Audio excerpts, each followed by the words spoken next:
Hello everyone, welcome to GS tutorial. My name is Brajesh Kumar. Today we are going to discuss about modern Indian history. In last lecture we are discuss about ancient history. तो ancient India में हमने एक brief lecture लिया था, उसके बाद उस पे प्रीवियस ईयर के जितने भी state PCS, BPSC, UP PCS और यूपीएससी में जो भी क्वेश्चन आए थे उन क्वेश्चंस को फिर उसमें एक लेक्चर में डिस्कस करने के बाद उसके बाद उसे कंटिन्यू करेंगे। तो आज हम लोग हिस्ट्री वाले पोर्शन में सबसे मोस्ट इम्पोर्टेंट होता है मॉडर्न हिस्ट्री का पार्ट। तो मॉडर्न हिस्ट्री वाले पार्ट को हम लोग थोड़ा ब्रीफली डिस्कस करेंगे यहाँ, और उसके बाद फिर उस पर क्वेश्चन प्रैक्टिस करेंगे। तो मॉडर्न हिस्ट्री जैसा कि आपको पता है कौन से माना जाता है पीरियड, प्लासी टू पार्टीशन, मतलब प्लासी टू पार्टीशन। तो प्लासी कब हुई थी? 1757 टू पार्टीशन 1947। तो इस पीरियड में जो भी घटनाएं घटी थी उसे इंडिया के कॉन्टेक्स्ट में मॉडर्न इंडियन हिस्ट्री के तौर पे पढ़ा जाता है। तो इसमें हम लोग पहले एक ब्रीफ टाइमलाइन देख लेंगे 1757 टू 1947। उसे एक कैटेगराइज फॉर्म में याद करने के पॉइंट ऑफ व्यू से उसे डिफरेंट कैटेगरी में डिवाइड किया गया है डिफरेंट कॉन्टेक्स्ट में। तो हम लोग भी एक दो कॉन्टेक्स्ट को देखेंगे और उसके बाद हम लोग प्री 1857 का पीरियड देखेंगे आज। उसके बाद बाकी का नेक्स्ट पार्ट में वीडियो अभी कंटिन्यू आएगा तो उसमें देखेंगे। तो सबसे पहले जैसा कि प्लासी टू पार्टीशन 1757 में आता है, तो इसमें क्या होता है, सबसे पहले हम लोग एक उससे पहले का भी ब्रीफ हिस्ट्री जान लेते हैं कि किस तरह यूरोपियंस का इंडिया में अराइवल हुआ था। तो जैसा कि आपको पता है 1526 में मुगल्स का इंडिया में रूल स्टार्ट होता है। तो ये 1707 तक को उसके बाद 1857 या 62 कह सकते हैं। तो इसके बीच में इसको ग्रेट मुगल्स कहा जाता है, ग्रेट मुगल्स, इनको लेटर मुगल्स। ये आपको डेट पता होगा कि ये बाबर से लेके 1707 तक औरंगजेब का शासन रहता है। उसके बाद औरंगजेब के बाद के जितने भी रूलर आते हैं मुगल्स के वो कंपैरेटिवली वीक होते हैं, तो इसलिए इन्हें लेटर मुगल्स या उत्तरवर्ती मुगल भी कहते हैं। तो इसके बाद ये 1862 बहादुर शाह जफर, जिसे कि 1857 के लड़ाई के बाद उन्हें रंगून भेज दिया जाता है और मुगल्स का रूल सिंबॉलिक ही होता है 1707 के बाद, जो कि वो भी खत्म हो जाता है। वो हम लोग देखेंगे किस कंटेक्स्ट में कब सिंबॉलिक होता है, कब बिल्कुल ही वीक हो जाता है। तो ये उसके बाद सबसे पहले यूरोपियंस का आने का क्या क्रम है, इसे शॉर्टकट फॉर्म में हम लोग पीडीएफ के तौर पे जानते हैं। पीडीएफ आप लोग बहुत यूज करते हैं, तो बीच में बस ई लगा देना। पी सबसे पहले ये पुर्तगाली, उसके बाद डच आते हैं, फिर उसके बाद इंग्लिश, उसके बाद फ्रेंच। ठीक है, सबसे लास्ट में फ्रेंच आते हैं और सबसे लास्ट में ये जाते भी हैं पुडुचेरी से। उसकी कहानी हम लोग बाद में देखते हैं। सबसे लास्ट में पुर्तगाली जाते हैं, वो पुर्तगाली से ठीक पहले फ्रेंच। उसके बाद पुर्तगाली का पीडीएफ हो गया। पुर्तगाली आपको पता है सबसे पहले वास्को डी गामा 1498 में कहाँ आता है, कालीकट के तट पे। तो इसको ये पुर्तगाली हो गया। फिर डच, फिर इंग्लिश सबसे पहले जहांगीर के दरबार में आता है। जहांगीर आपको पता है मुगल रूलर था। उसके बाद उसे एक फरमान मिलता है हॉकिंस से, एक उनका क्या होता है इंग्लिश का एम्बेसडर आता है वो हॉकिंस, वो जहांगीर से एक फैक्ट्री लगाने का परमिशन लेके फिर फैक्ट्री लगाते हैं। फिर एक उसी तरह गोल्डन फरमान फर्रुखसियार के टाइम में दिया जाता है, जिसके थ्रू कंपनी अपना बढ़ती है। तो उसके बाद उसको आगे हम लोग कंटिन्यू देखेंगे। फिर उसके बाद सबसे लास्ट में आते हैं फ्रेंच। तो ये यूरोपियंस के आने का टर्म हमने देख लिया, फिर एक बैकग्राउंड देख लिया। उसके बाद क्या होता है, जैसा कि हमने अभी डिस्कस किया, लेटर मुगल्स बहुत वीक थे। तो इंडिया में क्या होता है, एक रीजनल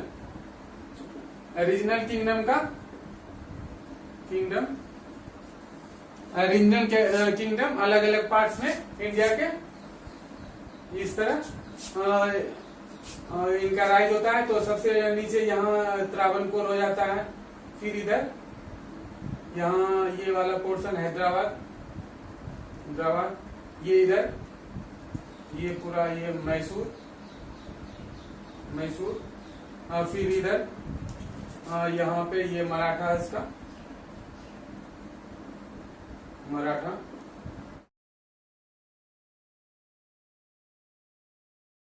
और फिर इधर ये राजपूताना, ये इधर राजपूताना, फिर उसके उधर इधर पंजाब रहता है, पंजाब, और फिर इधर ये अवध, अवध, अवध, बनारस, ये सब ऊपर में होते हैं। यहाँ मराठा का और थोड़ा बड़ा होता है पोर्शन, ये गुजरात वगैरह मराठा के अंडर में होते हैं। तो ये रीजनल किंगडम, जैसे मुगल्स वीक पड़ते हैं तो सबसे पहले हैदराबाद के निजाम इधर, फिर ये बंगाल वाला पोर्शन इधर, ये बंगाल हो जाता है, अवध के बाद बंगाल, तो हैदराबाद के निजाम, अवध, बंगाल के नवाब, फिर उसी तरह मराठा, फिर मैसूर में वो हैदर अली और टीपू सुल्तान, फिर उसी तरह हैदराबाद में निजाम हो गया, फिर त्रावणकोर में अलग वो मार्तंड वर्मा, इन सब, और राजपूताना में उधर सवांजय सिंह, तो इन सब का उदय होता है। फिर उधर पंजाब में रंजीत सिंह, और इन सब का इस तरह रीजनल किंगडम का राइज होता है। तो अंग्रेज जब इंडिया में इंग्लिश जब आ रहे होते हैं तो इंडिया डिफरेंट पार्ट में रीजनल किंगडम में डिवाइड होता है, आपस में एक दूसरे से लड़ रहे होते हैं। ये कहानी हम लोग बचपन से सुनते आ रहे हैं। तो किस तरह कहाँ पर कौन कौन से किंगडम होते हैं वो हमने देख लिया। इधर ये मराठा किंगडम, फिगर थोड़ा स्पष्ट नहीं आ रहा है, लेकिन मैं आपको अपने टेलीग्राम ग्रुप पे जीएस ट्यूटोरियल पीडीएफ ऑन करके है, उस पे मैं पीडीएफ डाल दूंगा, उस पे आप अच्छे से देख सकते हैं।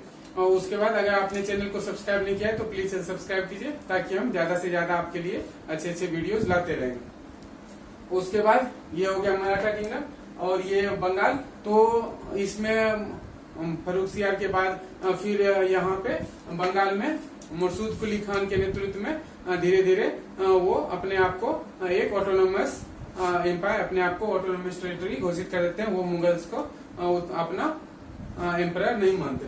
उसके बाद फिर मुर्शद कुली खान के बाद कौन आते हैं, अलवर्दी खान, अलवर्दी खान के बाद सिराजुद्दौला। सिराजुद्दौला के टाइम में ही क्या होता है, हम लोग अलग अलग किंगडम के बारे में थोड़ा थोड़ा अभी जानेंगे। तो सिराजुद्दौला से अंग्रेजों का 1757 में, वही प्लासी का टाइम, प्लासी जगह का नाम है, प्लासी में 1757 में, और उस टाइम बंगाल का नवाब कौन होता है, सिराजुद्दौला, सिराजुद्दौला।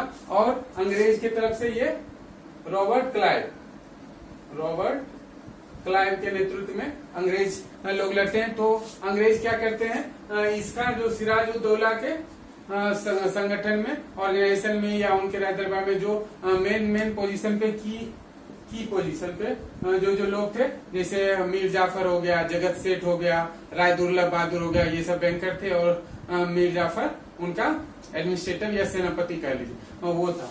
तो इनकी जो पोजीशन पे जो लोग थे उन्हें अंग्रेज क्या करते हैं, अपने में शामिल करते रहते हैं। तो इन ट्रेटर्स की वजह से, मीर जाफर, राय दुर्लभ और इन सब की, जगत सेठ, इन सब की वजह से क्या होता है, सिराजुद्दौला ये पलासी का युद्ध अंग्रेजों के हाथों हार जाता है। तो ये ऑफिशियली एक एडमिनिस्ट्रेटिव रूल इंडिया में अंग्रेजों का कहां से माना जाता है, प्लासी टेस्ट 1757 से अंग्रेजों का एडमिनिस्ट्रेटिव तौर पे, क्योंकि बंगाल उस टाइम पूरे इंडिया का सबसे प्रोस्पोरस या सबसे वेल्दी स्टेट आप कह सकते हैं।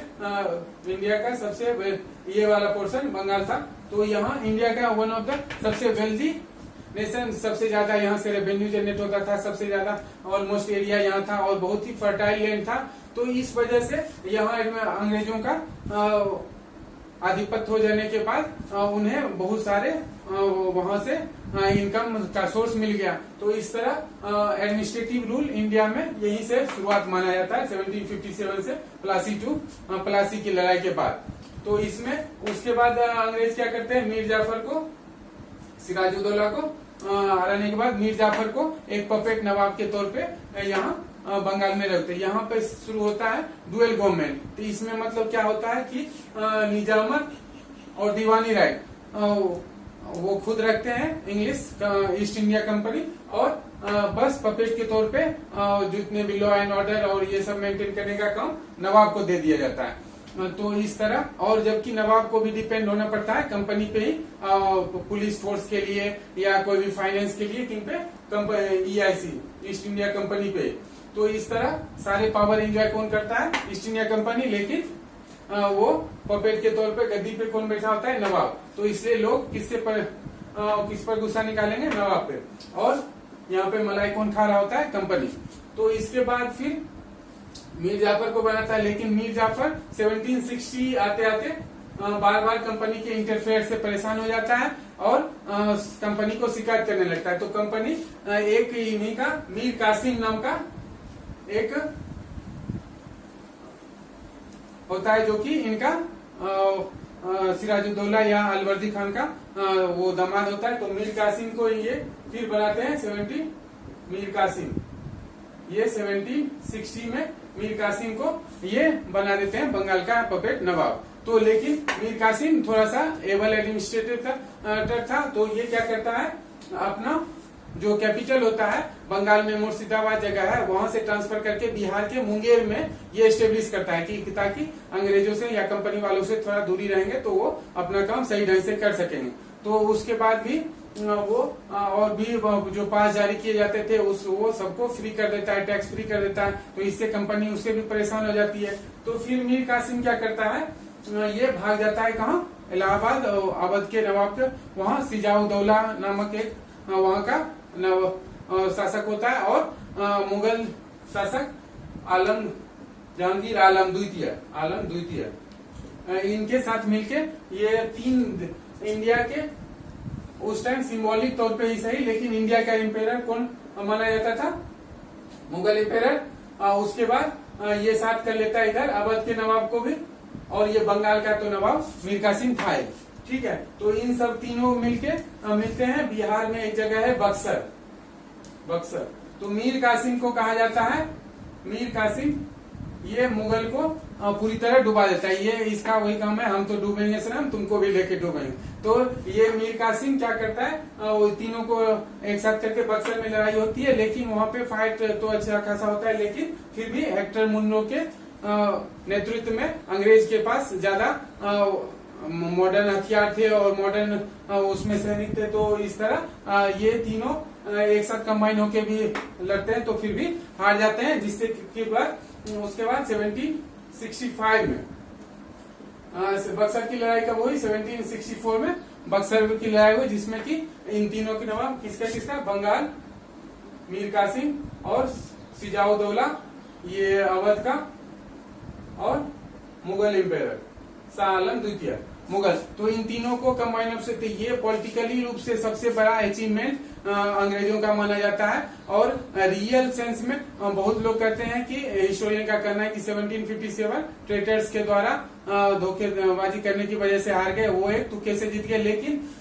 बक्सर की लड़ाई 1782 के विजय को और वो गहरा और या पुश करता है कि मतलब मिलिट्री तौर पे अंग्रेज ज्यादा एबल थे ये। तो उसके बाद बक्सर के बाद इंडिया में अंग्रेजों को निजामत और फौजदारी दोनों, दीवानी और निजामत दोनों राइट्स मिल जाते हैं। तो 1765 में मुगल शासक जहांगीर आलम द्वितीय से अंग्रेज अधिकारी वो रॉबर्ट क्लाइव एक संधि कराता है, इलाहाबाद की संधि, उसे कहते हैं इलाहाबाद की संधि।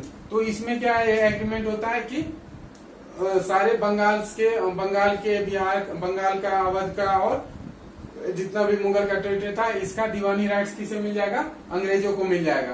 तो इसके बाद रेवेन्यू का एक इंडिया के बड़े पोर्शन का राइट्स किसके पास आ गया? अंग्रेजों के पास। तो ये अब क्या करेंगे, दोनों डुअल गवर्नमेंट अपना चालू रखेंगे। तो इस तरह 1770 तक ये अपना शासन चालू रखता है रॉबर्ट क्लाइव। उसके बाद फिर वारेन हेस्टिंग्स आते हैं, उसके बाद की कहानी आगे हम लोग देखेंगे। तो इस तरह इलाहाबाद की संधि में क्या क्या होता है, इसमें बस मुगल जो शासक थे उन्हें हमेशा के लिए इलाहाबाद में रहने के लिए एक फोर्ट दे दिया जाता है कि उसमें रहना है, और 26 लाख उनको एनुअल जो भी कंपनसेशन या जो भी पेंशन देना हो वो पेंशन अंग्रेज देंगे। उसके बाद उन्हें वहीं पे हमेशा रहना है और किसी भी काम में इंटरफेयर नहीं करना है। और अवध के शासक को भी वो क्या करते हैं, उनपे एक अलायंस फॉर्म कर लेते हैं और उन्हें बफर की तरह काम करते हैं। तो इस तरह बक्सर की लड़ाई के बाद अंग्रेजों का एक तरह से इंडिया पे शासन एस्टेब्लिश हो गया। तो हमने बंगाल देख लिया, अवध देख लिया और पलासी और बक्सर की लड़ाई देख लिया। उसके बाद एक और रीजनल किंगडम कौन सा, ऊपर पे इधर पंजाब साइड में। तो पंजाब में क्या होता है, गुरु गोविंद सिंह के देहांत के बाद सिख कम्युनिटी डिफरेंट कम्युनिटी में डिवाइड हो जाती है। तो उसके बाद वो बंदा बहादुर के नेतृत्व में फिर से अपने आप को फॉर्म करती है, लेकिन उनके मरने के बाद फिर सिख कम्युनिटी डिवाइड हो जाती है। तो वो मिसल्स डिफरेंट मिसल्स एक अरबिक शब्द है जिसका अर्थ होता है इक्वलिटी, समानता। तो मिसल्स में बढ़ जाता है। तो टोटल 11-12 मिसल्स थे, जिसमें एक मिसल्स था सुकर चकिया मिसल। सुकर चकिया, इसे याद रखिएगा, पूछता है एग्जाम में। सुकर चकिया मिसल, जिसके की हेड थे मोहन सिंह, जो कि रंजीत सिंह आपने जरूर नाम सुना होगा। रंजीत सिंह के पिता सुकर चकिया मिसल के सरदार या हेड थे। तो वो 12 वर्ष की उम्र में ही इनके पिता के गुजरने के बाद रंजीत सिंह सुकर चकिया मिसल के हेड बनते हैं। फिर उसके बाद अफगानिस्तान के, ये अब पंजाब आपको पता है इधर अफगानिस्तान से सटा होता, तो अफगानिस्तान के शासक जलान शाह थे, वो रंजीत सिंह को उस पूरे एरिया का गवर्नर बनाते हैं। तो उसके बाद फिर रंजीत सिंह अपने कैलिबर से क्या करते हैं, पूरे पंजाब वाले रीजन में अधिकार कर लेते हैं और लाहौर को अपना पॉलिटिकल कैपिटल और अमृतसर को रिलीजियस कैपिटल घोषित कर देते हैं। तो इस तरह अंग्रेज, उसके बाद अंग्रेज रंजीत सिंह से भी एक संधि करती है, अमृतसर की संधि, जिसके तहत ये होता है कि सतलज के उस पार आपका बाउंड्री हुआ, सतलज के इस पार आपको नहीं आना है, हम उस पार नहीं जाएंगे, आप इस पार। तो ये बहुत इतिहासकारों के द्वारा रंजीत सिंह के द्वारा किया गया एक ब्लंडर एग्रीमेंट भी मानते हैं, क्योंकि रंजीत सिंह में वो कैपेसिटी थी कि वो आगे भी अधिकार कर सकते थे। तो ये हो गया पंजाब वाले किंगडम का कहानी। रंजीत सिंह, इनके बाद इनका 1739 में देहांत हो जाता है। उसके बाद इनका लड़का दलीप सिंह वो राजा बनते हैं। उसके बाद फिर सब्सिडी अलायंस के तहत डलहौजी के टाइम में पंजाब को भी एनेक्स कर लिया जाता है। तो ये हो गया पंजाब। फिर इधर मराठा किंगडम में वो क्या होता है, ये इनके पेशवा वाला सिस्टम होता है। पेशवा उस टाइम किंग कौन होते हैं, वो शाह जी। तो उसके पेशवा, आपने मूवी भी देखा होगा बाजीराव मस्तानी, तो सबसे बाजीराव फर्स्ट, ये 1820 to 1840 तक 39 तक ये रहते हैं। इसके सबसे ग्रेटेस्ट पेशवा माने जाते हैं, ग्रेट पेशवा। उसके पहले बालाजी विश्वनाथ थे, बालाजी विश्वनाथ साहू जी महाराज इनके वो राजा होते हैं, बालाजी विश्वनाथ। ये 1722 1739 ये 1719 तो इस तरह ये बाजीराव वन बनते हैं। फिर माधवराव सबसे लास्ट स्ट्रॉन्गेस्ट माने जाते हैं, माधवराव।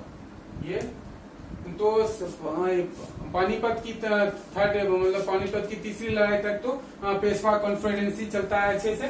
पेशवा कॉन्फ्रेडेंसी में ये सब पेशवा का नाम हुआ है। तो इसमें एक कॉन्फ्रेडेंसी बनता है, मतलब फेडरल टाइप का। तो इसमें जैसे कि आपको सुनने में आता होगा